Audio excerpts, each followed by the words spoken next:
घने और विशाल जंगल के बीचों बीच सिंहराज नाम का एक शेर रहता था। उसकी सुनहरी अयान और गहरी दहाड़ से पूरा जंगल गूंज उठता था।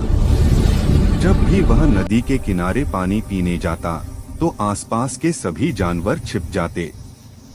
हिरन, खरगोश, बंदर सब उसकी एक झलक देखते ही भाग खड़े होते। जंगल में उसका ऐसा दबदबा था कि उसकी परछाई से भी जानवर डरने लगे थे। शेर के शासन में जंगल में कोई भी नियम तोड़ने की हिम्मत नहीं करता था। सब जानते थे कि सिंहराज सिर्फ ताकतवर नहीं बल्कि बहुत न्यायप्रिय भी है।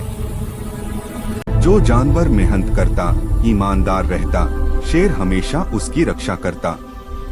लेकिन जो दूसरों को सताता, उसके लिए शेर की दहाड़ ही सजा बन जाती। एक दिन जंगल में नया बाघ आया जिसका नाम भीम था। भीम बहुत घमंडी था। उसने सुना कि इस जंगल का राजा कोई और है तो उसका अहंकार जाग उठा। वह बोला, अब इस जंगल का राजा मैं बनूंगा। शेर का समय खत्म हो गया। यह बात पूरे जंगल में फैल गई। जानवरों में फिर से डर और बेचैनी फैलने लगी। जब शेर को यह बात पता चली तो उसने कहा, राजा बनना आसान नहीं, उसके लिए जिम्मेदारी उठानी पड़ती है। भीम ने शेर को युद्ध के लिए ललकारा। अगले दिन दोनों का सामना हुआ। जंगल की हवा थम गई, पक्षी उड़ना भूल गए और जमीन कांपने लगी। दोनों के बीच जोरदार लड़ाई हुई।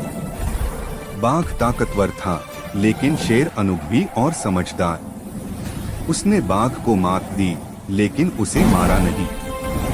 शेर ने शांत स्वर में कहा, सच्चा राजा वह नहीं जो डर फैलाए बल्कि वह जो सबको साथ लेकर चले। यह सुनकर बाघ झुक गया और बोला, सिंहराज, अब समझ आया कि असली दबदबा ताकत से नहीं बुद्धि और दया से होता है। उस दिन से जंगल में फिर से शांति लौट आई। जानवरों ने राहत की सांस ली और शेर के न्याय की प्रशंसा की। शेर ने सबको समझाया कि जंगल की असली ताकत एकता में है, न कि डर में। सीख, असली दबदबा उस नेता का होता है जो दूसरों को डराकर नहीं बल्कि उन्हें सुरक्षित रखकर राज करे। शक्ति तब महान बन। Please like and subscribe.